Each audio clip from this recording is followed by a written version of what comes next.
So hello, everyone. Thank you for joining us for today's Legal Value Network webinar. My name is Imani Smathers, and on behalf of the Innovation Subgroup for the LVN Education Committee, which organizes these webinars, I'd like to welcome you to today's session. Our topic today is Here, There, and Everywhere, how to intentionally support hybrid legal teams from a people and a technology perspective. I'm personally really looking forward to this panel. I've been remote at two law firms the past 6 years, including 4 years before the pandemic. And my own experience is that all in-person teams and all remote teams can go relatively smoothly, and hybrid teams present some unique challenges. However, and maybe I'm biased because I do enjoy working remotely, I think hybrid structures also present a lot of benefits, both for the team members and their organizations and clients. So I'm really happy to be spending the next hour learning from the experts who we have with us today. So just a couple quick housekeeping notes before I hand this off to Nita and our panelists. Today's session is being recorded. We are using Zoom webinar, so attendees will be muted and no videos, so no worries of being on recording as an audience member. We do encourage you to ask questions in the Zoom Q&A. You're also welcome to use the chat box to say hello and have any side comments as the presenters speak. And we will also share a poll. So when that's shared, we'll have that up for about a minute for you to answer that poll question. And finally, if you are not already, we welcome you to become a member of the Legal Value Network at legalvaluenetwork.com. Members can also check out all of the upcoming events on the website, including the inaugural LVN conference, which will be held September 21st to 23rd in Chicago. I know that LVN is excited to get members together and have a great session in Chicago in September. So thank you so much for joining us. I'm going to hand off the rest of the hour to Nita and our wonderful expert speakers. Thank you. Thank you so much. So I'll start by saying good afternoon, good evening, and good morning to everyone joining from wherever you are in the world today. I am so excited to be here with the Legal Value Network to discuss something that seems to be sort of ever present these days in our minds around hybrid work. I think there's this collective recognition as we come out of what initially sent us into our homes with a global pandemic, that as we find our places and our balance in and out of the office, how are we optimizing the ways in which we support the human element and the technology element, which need to work together in our organizations. And I want to acknowledge and be the first to say that I don't think that there are necessarily any right answers or only one way forward, which is why I think today's session is just so important. So we've invited, our expert panelists, who I'll introduce in a moment, to present their lessons learned and what they're continuing to learn as we navigate hybrid 2.0 and the future of work. So I guess before I introduce everybody else on the panel, I should probably share my name and who I am as the moderator. My name is Nita Camillo. I have been, for the last 19 years, working in various roles at Thomson Reuters, but almost entirely within the legal professional segment of our business at Thomson Reuters. I actually wear two hats. I'm currently a global client director, where I oversee the holistic and strategic relationships between our largest law firms and Thomson Reuters, but I also wear a second hat as the director of well-being for global large law firms. And I work really closely with firms on, their talent strategy, which has become, one of the number one priorities, if not the top priority, one of the top priorities, as well as internally within Thomson Reuters, how are we implementing our own people strategy and optimizing that, for our folks within global large law. So enough about me. I want to briefly introduce the panelists, who are going to be spending about 10 minutes each, give or take, on speaking in succession on their areas of expertise, with a brief Q&A period to follow that, which I will moderate. So first I'll introduce Allison DeFlorio, who's the managing partner of the Human Capital Division of Exude in Philadelphia. She has spent the last 20 years in talent development and workplace culture. I'm really looking forward to hearing from you, Allison, on what you're seeing sort of evolve in the professional services space, that's related to people strategy and driving culture in a way that kind of optimizes performance and engagement. After Allison will be Lisa Puntillo, who is the Director of Professional Development at Hanson Bridget in San Francisco Bay Area. Lisa directs talent management for attorneys and administrative professionals at her firm. And, the talent journey and professional advancement looks different, very different in a hybrid world. So it will be really great to hear from you, Lisa, on, how you think about enhancing performance and engagement through your training and your mentoring and everything in a post-pandemic world. And then finally, Brett Don, who's the Chief Information and Security Officer at Stradley Ronan in DC, where I reside. He is responsible for transforming the IT and InfoSec departments of a professional services firm to take advantage of technology adoption to drive operational excellence. And in a hybrid world, technology is absolutely needed. So as all organizations kind of look to architect the right balance of that in a hybrid world, it would be great to sort of glean some insights from you, Brett, on that. So I'm not going to take up too much time here. I'm just going to pass it over to Allison for you to get started. Thanks so much. Wonderful. Thank you, Nita. And thank you, Legal Value Network, for inviting me to be part of this panel today. I'm really excited to share with you some of the lessons learned and some of the things that we're seeing from a human resources perspective across the professional services sector. So, I have spent the last, as Nita spoke about, last 20 years, but really the last 2.5 years, a lot of the time that I have spent has been in guiding and being a thought partner to our clients around what approach are they going to take? Is it going to be hybrid? Is it going to be remote? Are they maintaining a traditional workplace environment? And how that's going to impact their talent strategy. What I hope to do in this piece is kind of set the context of what's happening out there. Some of you may be experiencing this and know this, but I think it's important for us to take time to really think about what's happening to what are our employees experiencing, what are our employers experiencing, and then what employers can do to really make this transition to a hybrid, a successful, meaningful, productive change. So there's a lot of data on this slide, but it's all to say that this great resignation is real. We do know from a number of surveys that people are really considering their next step and considering leaving jobs as a result of the impact of the last couple of years. In fact, March of this past year, we saw one of the highest exodus from workplace. That's across all sectors. 4.5 million, that's up from the previous high, which was November of 2021. So there still is a real critical need to create a work environment that's going to help you attract and retain talent. And I think what's also interesting that the surveys have revealed is that 63% of companies are reporting that retaining employees is actually harder than hiring them. There's the current data around the cost to replace talent, particularly in professional services, is somewhere around 50 to 60% of annual salary. So there's a cost to having to replace talent. And as we think about what's important to employees today who are either currently working with you or those that you are seeking to attract to join your organization, remember this: flexibility is key. Survey after survey is citing flexibility in the workplace is the #1 driver that people are looking for. And it is a benefit, right?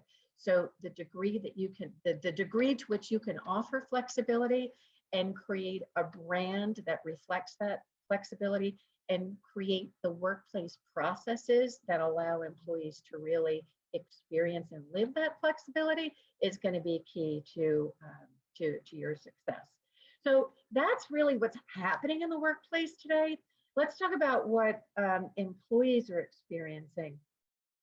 And I think that, you know, Nita, as the head of well-being, can probably attest to a lot of this. We have seen over the past 2 years as a result of the pandemic that there's been a much greater focus on mental health in the workplace.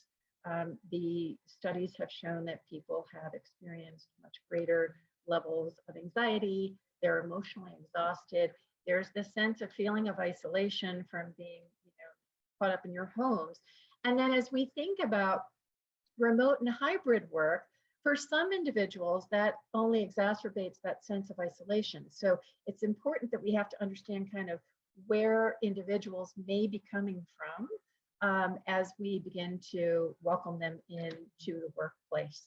What's also really interesting is, and I love this term, I can't take credit for it, but people have been experiencing or having these pandemic epiphanies as a result of the experience over the last couple of years. And they're saying, wow, you know, being able to be home to make dinner for my spouse, my partner, my child, and not be stressed about that feels really good. Being able to have the flexibility to take my dog for the walk in the middle of the day for 15 minutes really makes a difference to my ability to focus in work for the remainder of the afternoon. So we're seeing this big shift from a live to work kind of mentality to a work to live mentality.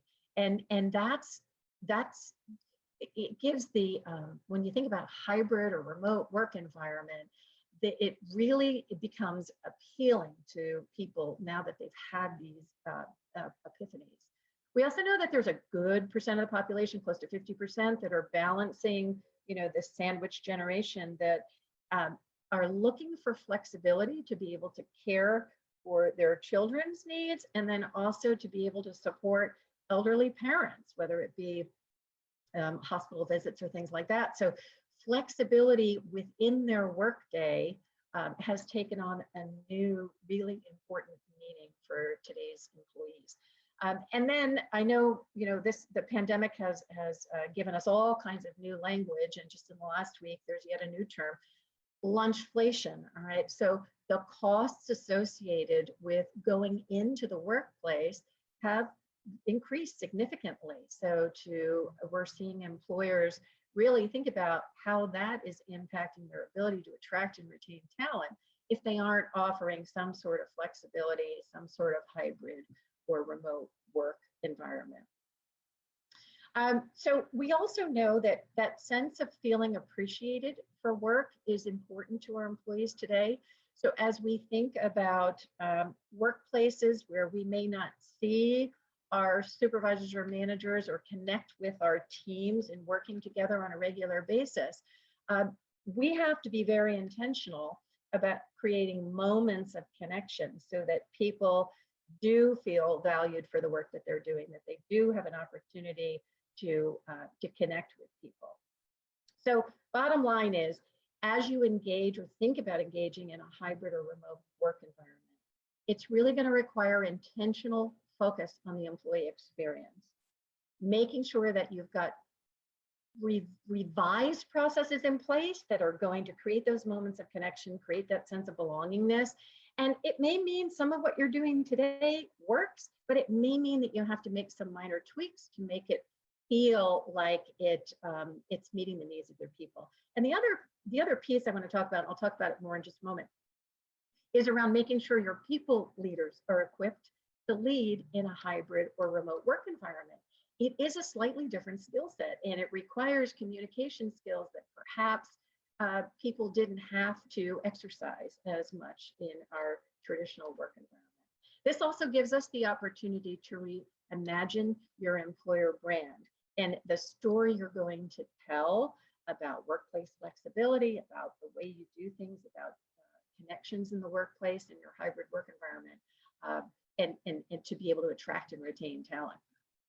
So let's talk about that. So reimagining your employer brand and your internal processes. It's good to kind of start and level set and see where you are today. I don't know if anyone has taken a peek at your Glassdoor reviews or you have exit interview data to look at. But you know, what's different in our work environment today is that job seekers are looking at those reviews and they are looking to see what current and former employees are saying about what it's like to work in your organization. They're looking for things like flexibility. They're looking for things like hybrid work. And that may or may make them apply for a role with your organization. So it's important for you to see what's out there, to manage it, to take it for what it's worth, and know that there, you know, some reviews may or may not be consistent with what you believe you are, but it's a data point for you to consider. And then we get into the reviewing and reimagining of your process. I want you to kind of step back and think about, okay, in a hybrid work environment or remote work environment, what does our recruitment and selection, or what could our recruitment and selection process look like or be different than what it was in a traditional environment? Many of you probably over the last 2 years have hired people that you never met in person. But what can you do differently to make sure that they feel that sense of belongingness at that critical point of their career when they're joining your organization? I know that our other panelists are going to speak about what they've done, and Brett's going to talk about technology, and they're really creative things you can do with technology to kind of create those touch points. But there's also the human element that has to be infused into these different processes to ensure that sense of connection. Same with onboarding and orientation. In a hybrid environment, you may not see people every single day, but what can you do intentionally during that first 3 months, that critical onboarding place with your employees, to meet in person, to have lunch, or even to do a virtual lunch, but you're having lunch virtually, whatever it can be to make that point of connection that's intentional and it feels like you care. Pay and benefits are important, and I know that this is really focusing on other processes, but I do ask you to think about reevaluating your pay and benefits, because that people are looking at that. Remember, flexibility is a benefit. We're just coming out of a health crisis. Benefits matter. People are paying more attention to them. So reevaluating what works well and where you can be more competitive in the market is a critical component here. And from the legal perspective in the legal profession, we see this also in engineering. Focus on career development. Being able to tell that story and how that works in a hybrid environment is really important. So we want to make sure that your people can see what their path is, and that your managers or partners can speak to new recruits on what the path would be for them to develop. So be intentional about creating alignment of your processes to that desired culture. You want a culture of flexibility, a culture of connection. Your processes need to support that. You can ask things like, employees, ask them, what could we be doing more of, less of, or differently to improve our processes? Or what would be one thing that you would change? And then incorporate that into a strategy and incorporate that into the story that you're going to tell. As you do embark on your hybrid, make sure that you have a very clear plan and process. You have to reset expectations around, you know, what core hours would be if you're working remotely, what communication processes would be, how we're going to be accountable. We've recommended to a lot of organizations, they've done a phased approach. You know, in the next 30 days, we are going to be launching hybrid. We'll be going back 3 days a week, 2 days a week, whatever it happens to be. And then have a constant feedback loop. What's working well? What could be better? That's really critically important. A communication strategy, which I think you'll hear Lisa speak about, so that people are well aware of what needs to be accomplished and how things are going, is important. And two last things, I know I'm up on my time here, for you to consider as you launch into hybrid. Train your people leaders on good communication skills. It's not just communication by email or video chat. How do they effectively create one-on-one opportunities, one-to-group opportunities, communicate with empathy, and recognize when people may be feeling or experiencing isolation or stress as a result of the hybrid environment. My final words to you are, remember that employees are people first, and to structure a really good return to work in a hybrid or remote environment requires a focus on your people process. So with that, I'm going to turn it over to Lisa, who's actually done this, and for her to share. Thank you. I'm so glad to be here. Let me start sharing my screen. Okay, thank you so much, Allison. Yes, I am really thrilled to be here. I've been at my firm for 6 years in the professional development space, and many years before that, I was also a lawyer at Hanson Bridget. We are a full service law firm in California with just under 200 lawyers and 5 offices. So I want to share with you a photo, one sec, of my first day back to the office during the pandemic. And so when I came to the office for the first time in April 2021, I walked around the corner, saw my office, and specifically this sign above my name, which reads, Working Remotely Dynamic Workforce Initiative. And I literally laughed out loud. Oh yeah, I had been working remotely, that's for sure, and as had much of the world since March of 2020. And the point of this photo is that the pandemic wasn't the first time that I or much of my law firm had worked in a hybrid fashion. In fact, we've been doing so for many years. So I'm going to go back in time just a real bit briefly to share our evolution into the hybrid space, or what we call our Agile Workforce. And then I'll share some of my tips for engagement and development in the hybrid world. So in February 2018, our then managing partner issued the OneThird challenge, and he wanted to reduce our real estate in San Francisco by 1/3. And that would be allowing and encouraging people to work from home. And of course, there was a financial incentive to give back 1 floor, but key was to increase flexibility and give people back time. Getting people out of their cars and doing other things was paramount. And then in 2019, we piloted a program with the paralegals where they worked from home 2 days a week. And I was managing the paralegals at the time. And basically, I had no complaints from partners or associates. The paralegals were as productive and responsive at home as they were in the office. And they were thrilled. They loved working from home. So we prepared these working remotely signs to help normalize working from home. And the sign started with paralegals, but I started seeing them pop up everywhere. People were using them so that if someone saw a dark office or an empty cubicle, they shouldn't assume that someone was on vacation or sick, but rather working. And that proved to be really important to increase productivity and connection. And then in 2019, at the end of the year, we gave up a floor in San Francisco. And then of course, March 2020 happened and we were able to continue our business without interruption because of the strong preparation we had done. And then in 2021, our Dynamic Workforce Committee got back together to look ahead kind of at next steps. And our Agile Workforce proposal was approved in 2021, and we began implementing, and we've been implementing since then. So here's our Agile model, what we're doing. What we say is Agile working is a way of working in which we empower our people to work where, when, and how they choose with maximum flexibility, to Allison's point, and minimum constraints in order to optimize their performance and to do their best work. And why did we approve this? Well, to retain talent, to drive mobility, and to continue to deal with our real estate footprint.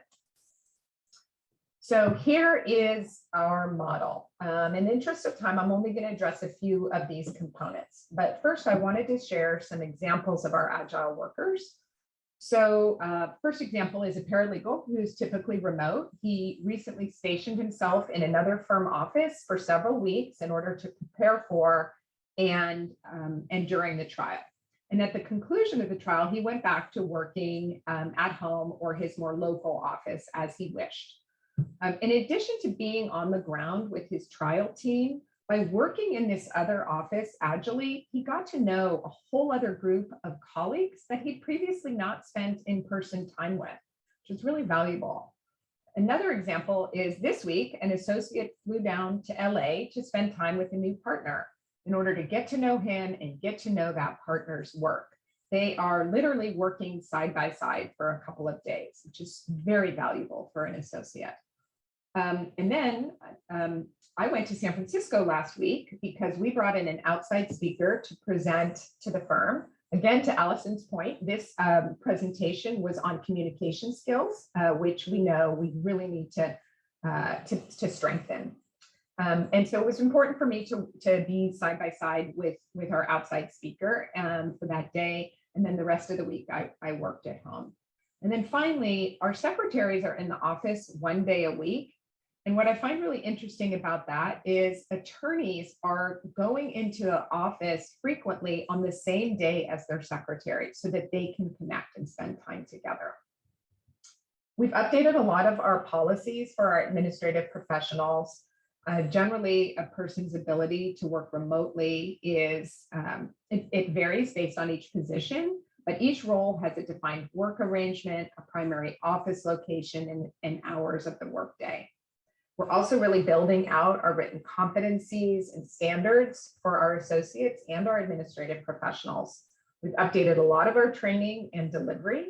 So for example, we are using a lot of just-in-time training right now, as well as our traditional lunch and learns. Almost all of our lunch and learns are recorded right now so that people can watch them or listen to them as they wish. And speaking of, we do a lot of 2-for-1s to engage in increase engagement and drive people to an office.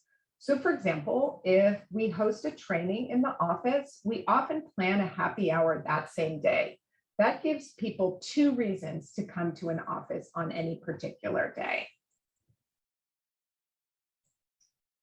So like others, much of our space is now hoteling. All of our offices are set up the same, so I know what to bring and how to get up and running quickly, no matter which office I'm in. All I need to travel with is my laptop and my preferred headset. So aligned real estate decisions relates to having sufficient space where our colleagues want to work, as well as setting up the offices in the most useful and engaging ways. So for example, we believe it's in the firm interest to draw workers to our offices, and to advance that goal, all of the offices either have been or are being re-envisioned as hubs that serve as gathering places for our attorneys and staff to work and train and plan and play together. In some of our offices, we've recently set up lounges where people gather, complete with TV, rug, couches. These are really regularly used for connection, relaxation, as well as actual meetings. But here's the key. Our Agile model helps to enhance engagement and culture, which is a fundamental objective of our strategy. So like others, we're creating draws to the office. I mentioned one, and another example is We Connect Wednesday. It's really old-fashioned, but what it is the entire team who's in an office on a particular day, all the way from the records clerk to the partners, come together to share a meal together on this regular day. We do it once a month. We also have a lot of small group get-togethers. A couple of examples are an upcoming hike for a retreat, and associates recently met to play ping pong together. We've really been intentional with our integration and mentoring. In the agile or hybrid world, we can't assume things happen spontaneously anymore. And of course, integration and mentoring are more essential than ever. So a simple tip that we have used is that HR and PD really helps with the calendar invites to make sure things don't slip through the cracks. Attorneys have really appreciated this assistant. It really makes meetings and gatherings happen. We've also varied our training, as I discussed. Another example that I'm really excited about is an upcoming, it's an idea for an upcoming weekend litigation training retreat. And of course, we could have those sessions over a series of lunch hours with some people in the office and some people at home, but we're looking to do this important training in person, away, as a way to make the learning stickier and also to foster engagement in the time spent between sessions. So engagement is paramount in all of our decisions now. And this really makes a difference. I met with a new associate the other day, and she's been working both in the office and at home. And recently, her group had a series of events where she met with partners and associates, often, for the first time in person. And she reported feeling much more engaged and much more connected afterwards. She knew, now she knows a lot better who to call for specific help and support. And of course, this is going to really help her development as well as retention. Oops, go back one slide. Okay, so what does success look like? With an Agile workforce, we aim to provide the most flexible arrangement possible for each position, affording people the freedom to decide what works best with them. And staying in front with this flexible model supports each of the targeted outcomes on this slide. So what are our clients saying about our Agile workforce? Not much. It's really interesting. So in preparing for this presentation, I reached out to attorneys and firm leaders at my firm to gather some feedback about what our clients have said to us about our hybrid or Agile model. And the truth is, I could find no feedback. From everything I can gather, our clients do not have an opinion as to whether we are at home or in the office, as long as we continue to give excellent client service. So that's all I have for right now. I'm looking forward to answering your questions. And in the meantime, I'll turn it over to Brett.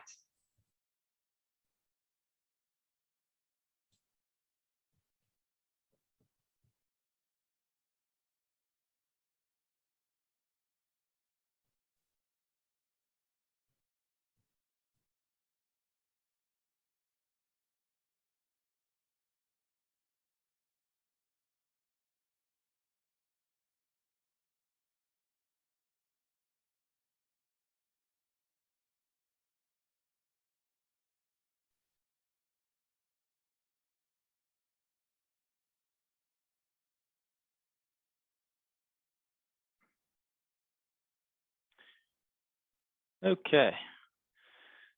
All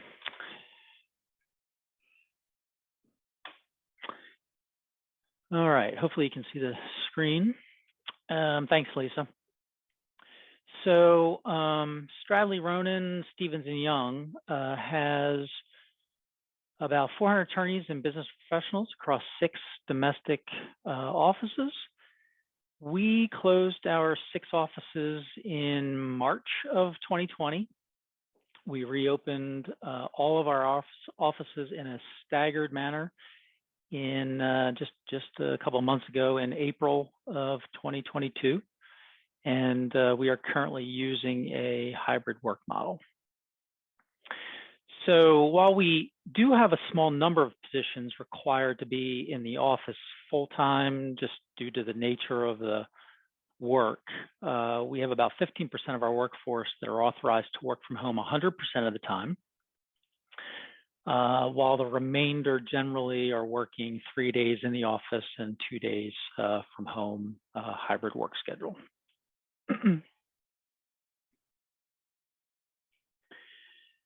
Technology supported our hybrid work model in many ways, but the 3 ways I'll talk about for this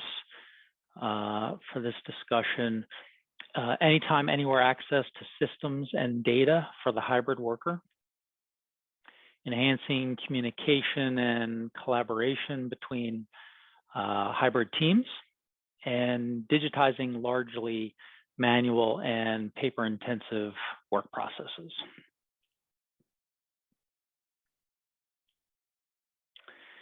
So early in the pandemic, I used virtual whiteboard technology to brainstorm with our technology and security professionals.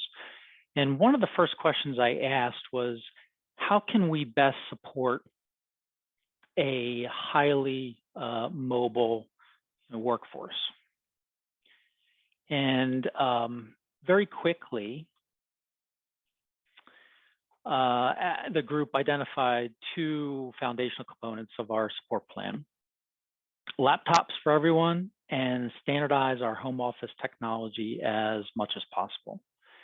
Today, about 80% of Stradley's workforce has firm-issued laptops. We won't get to 100% just because some of these people do not have the need for a laptop, but our goal will be 97% of our workforce will use firm-issued laptops, hopefully by the end of the year. In addition, the firm reimburses up to $1,000 per year for eligible attorneys and business professionals to purchase Stradley compatible technology for their home office. So to get reimbursed, the equipment that you purchase for your home office, or services must be on an approved list. So that helps with standardization and the IT support. So for both initiatives, they've really helped keep people connected, make the transition between office and home easier, minimize problems, and simplify IT support. So I think, Colleen, you're going to put up a poll here, maybe.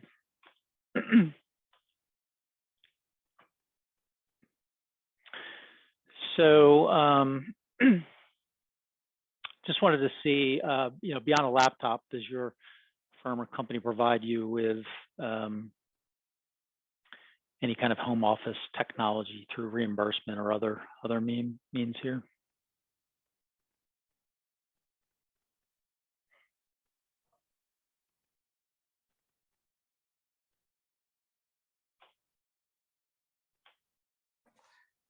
All right, I'm going to go ahead and end the poll because most people have participated.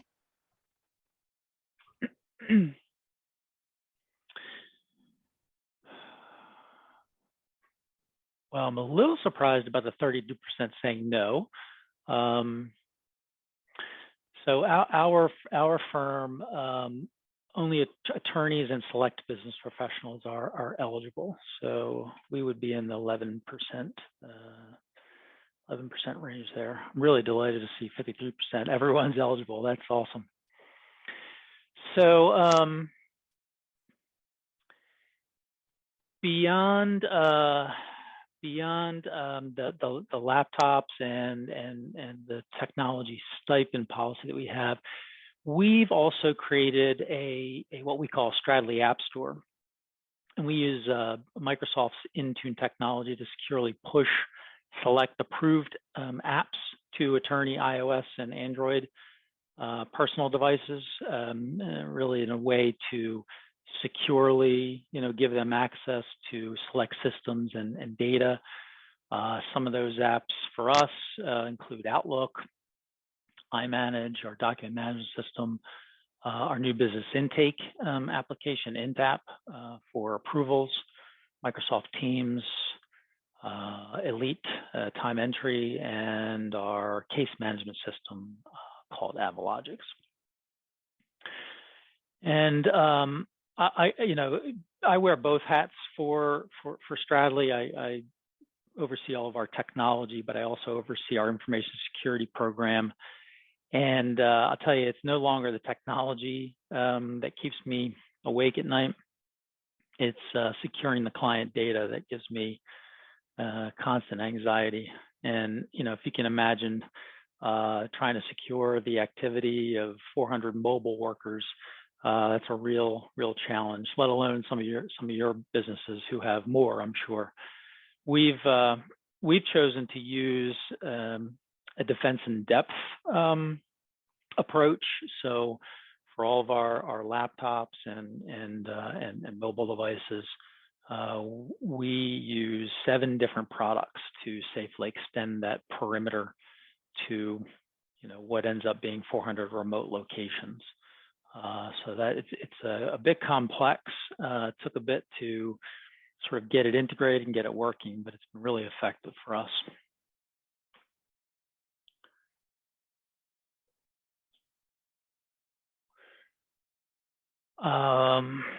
As our attorneys started to return to the offices, practice group chairs started to ask me, how can our technology help their teams in sort of these hybrid teams really communicate and collaborate more effectively.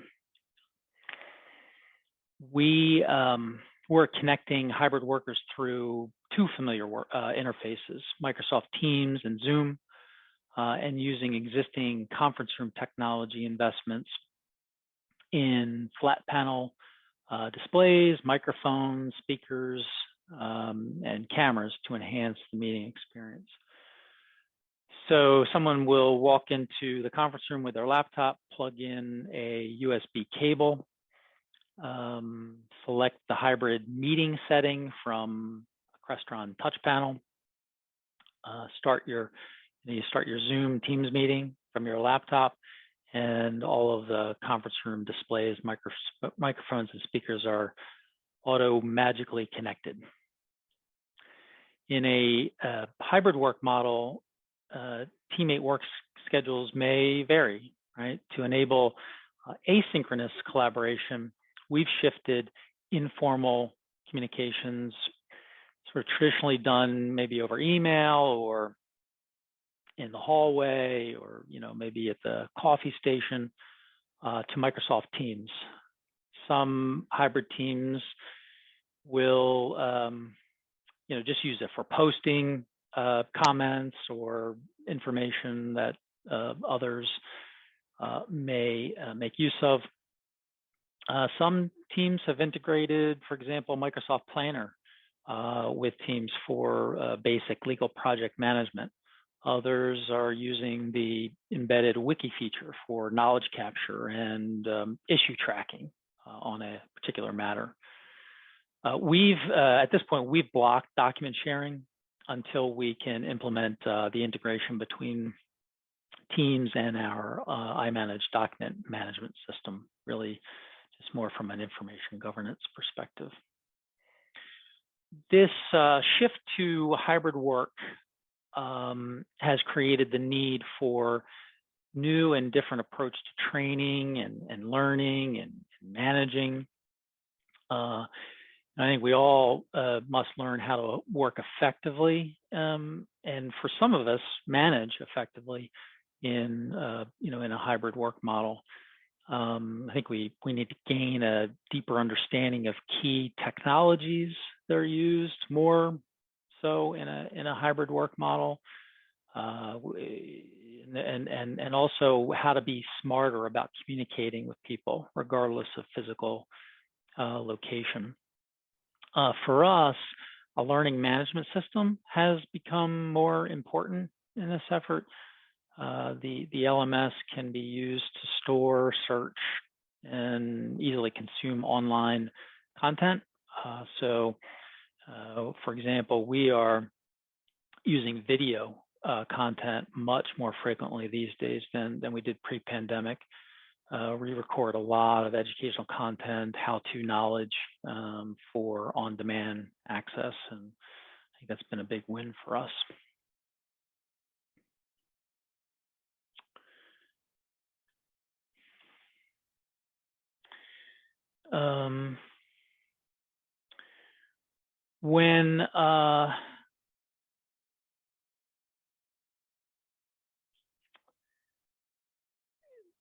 So not long after we closed our offices in 2020, a bit humorously, the people who said they would never give up paper started voicing frustrations about certain paper-intensive processes not really working for them when they weren't in the office.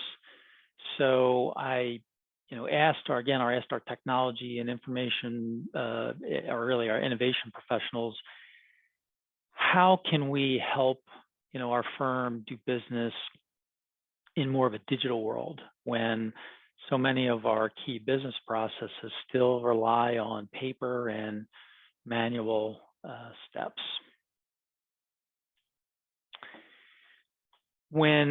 Certainly when you unexpectedly lose the close proximity of office amenities, including helpful staff to handle inefficiencies that may be embedded within a set of work processes, one quickly realizes that what worked in the office, might not really work in a virtual world. Those who were used to working with, for example, wet signatures, hands signing documents and scanning them or mailing them, for example, quickly realized that method became much more difficult during a pandemic. Changing the work processes to include digital signatures and an investment in that related technology all of a sudden became a high priority for us. Notary services as well. We digitized sort of that whole process through technology and some process reengineering to make that service more effective. Reimagining the employee onboarding and offboarding processes got some much needed attention. Digitizing paper forms that can be completed by the candidate in advance of the start date, and pairing those forms with targeted employee marketing materials really helped candidates feel good about their decisions, and it minimizes sort of that chance of regret. I think today people are calling it ghosting, there. So that really has helped, I think, create that stickiness with new hires. Recording a larger portion of the new hire orientation training and pairing that online training with some live trainer Zoom check-ins really minimizes information overload during the orientation period. It improves information retention, and it really makes better use of the people who participate in our new hire orientation process. The accounting operations was another focus area for us. So delivering financial reports online in a just-in-time dashboard format improved decision making and improved utilization of accounting staff resources. Adding workflow to allow partners to edit client bills online rather than by hand or in PDFs. Save valuable accounting staff time. Adding digital signatures, automated workflow, and enabling electronic funds transfer to accounts payable process saved for us on average of 25 hours of collective IT and accounting staff time per month, including fewer status inquiries from vendors. Brett, this has been just awesome, like what you've been talking about in terms of like how you've been able to make some improvements. I know that we're cutting a bit into the Q&A time, so I don't know if you want to wrap up for like another 20 or 30 seconds before we go into that. Yeah. So, I mean, I think the results for us are looking really good. Our attorneys and business professionals can work from anywhere. People seem happier. I know I am. I still work my butt off, but now I have time to drive my daughter to school and prepare healthier meals, to go for a walk. The barrier to change has been broken down a bit during this pandemic. So people who avoided technology are now, for example, Zoom experts using breakout rooms for mediations. It's just, to me, it's amazing. I think people are just happier, and the financials are supporting that. Hours reports are strong, and pairing that with opportunity to reduce real estate, travel expenses, I think really makes the bottom line look good. And I'll close by just sort of, I think reiterating a little bit what I think Allison had said too about staffing. I would take care of your IT and InfoSec staff. This hybrid work model has worked out quite nicely for people in my field. We've got proven our worth over the past 2 years. And our skills are more valued today than ever before, translating to higher profile opportunities to help the business and greater rewards for doing so. Thanks very much. Great, thank you, Brett. I'm going to invite the rest of the panelists, Lisa and Allison, to come up on camera too while we go into this Q&A period. And I thought while we're waiting for anybody who has any questions to pop them into chat, I thought that maybe I could just share some of my kind of key takeaways from and follow-up questions from some of what you all shared, which I just thought was fantastic. By no means is this like comprehensive to all of the notes that I took, but a couple of the key things that I think sort of weave into what everybody was saying. Allison, I loved that you brought up the term pandemic epiphanies. What you shared there really jives with a recent report that we published at Thomson Reuters that we've been calling the Stay Go report. If anybody doesn't have access to it, it's complimentary. You can get it. I'm happy to share it with Legal Value Network. So if you want to download it, you can. But one of the things that just jived with what you said, Allison, is that top talent in that report identified that it's sort of 3 epiphanies or reasons that they stay at their firms ranked higher than compensation, by the way, which I think was interesting is, like what can the firm be doing to help me grow, develop, and learn, which was something that you shared. What makes me happy and well, and does my firm care about this? And thirdly, like, do I feel appreciated? And all of those things really spoke to, how the individual kind of feels within the culture of the firm, and how is the organization as a whole sort of supporting that and not just putting the burden or the onus upon the individual. And then I was also really just so interested, Lisa, in what you said about your discussion of really what almost seemed like a prophetic initiative back in 2018 that began pre-pandemic to this, dynamic and agile workplace with flexibility. It's just so interesting. The words that you used around enabling and empowering people are really, really important. And I'm sure very intentional, those words that you used. You provided so many actionable suggestions for the audience here to consider. I think enhancing and engaging people really improves culture. And there's so many ways to go about doing that. I heard someone say once that, I can't remember who said it, so I'm not taking credit for the quote, but I will share what it was. Culture doesn't exist in the walls of your building. It exists in the hearts and minds of your people.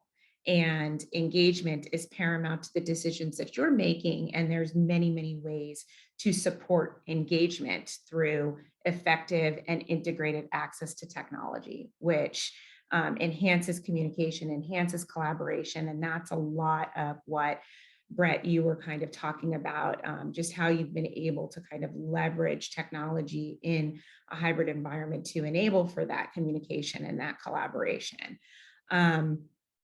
I think that technology and digital tools generally are used to connect the complete workforce.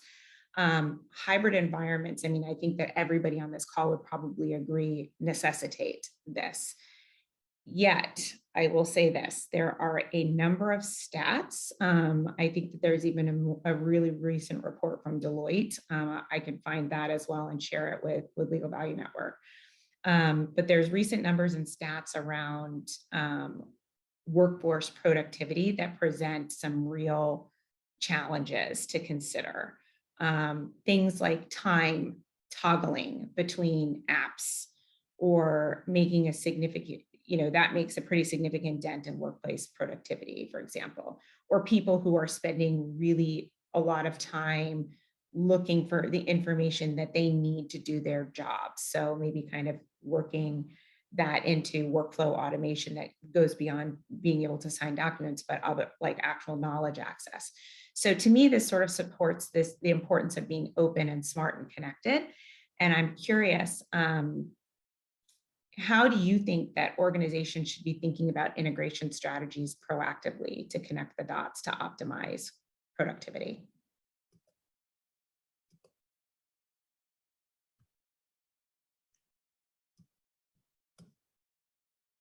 And I'll open that up to any of you guys.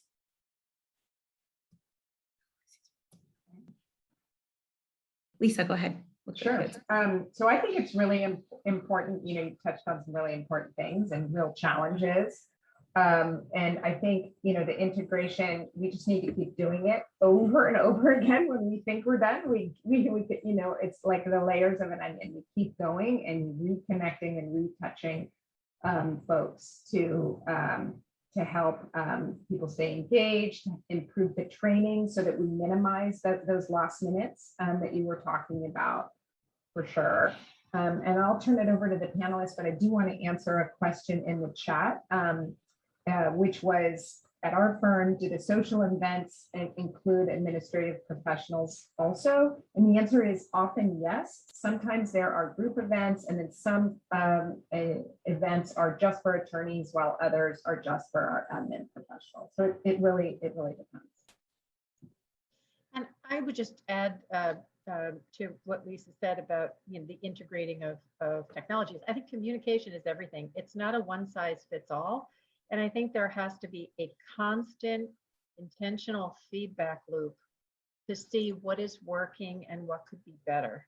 So I think we're long past the set it and forget it days of old. And so in this emerging next normal, we have to constantly be reevaluating and reassessing what's working and what isn't working, and recognize not everything works for everybody. So seeing that, I'm just sort of in line with that. One of the questions from the chat that came up, I think that jives into the end of our session here, is what are some next generation of technology tools or systems that you see investing in to move business forward? Well, I'll give a quick answer and let Lisa and Allison comment too. But anything I think that can support a framework of people, process, and technology is going to help streamline and connect. And I think flexibility, as Allison I think was and Lisa were saying, is key. You've got to give people options on how to communicate, how to work, because one size doesn't fit all, and technology can really help with that. If you're picking the right tools. Microsoft Teams, for example, is not, like, in my opinion, the best. Microsoft will get it right eventually. They always do. It just takes them a while. But technologies like that will really help create a platform for effective communication and connecting people. We use Jabber. We also use Smartsheet. Those are some of the tools that we use, in addition to the ones that some of the ones that Brett is doing. That's great. I know we're coming up on the last minute or so of this, so I thought that maybe I would just make a kind of closing statement. Thanking everybody for participating today, the panelists, Lisa, Allison, and Brett. You were amazing, and it was so great to have this conversation. And thank you to those who contributed your questions in chat. It was interesting that we sort of ended the last question with a comment on investment, and I think that I'll sort of wrap it up by sharing just a perspective that I have, because here we are where law firms are kind of coming up, off of the best 2 financial years that they've ever enjoyed in the history of, since we've started sort of tracking, for the most part.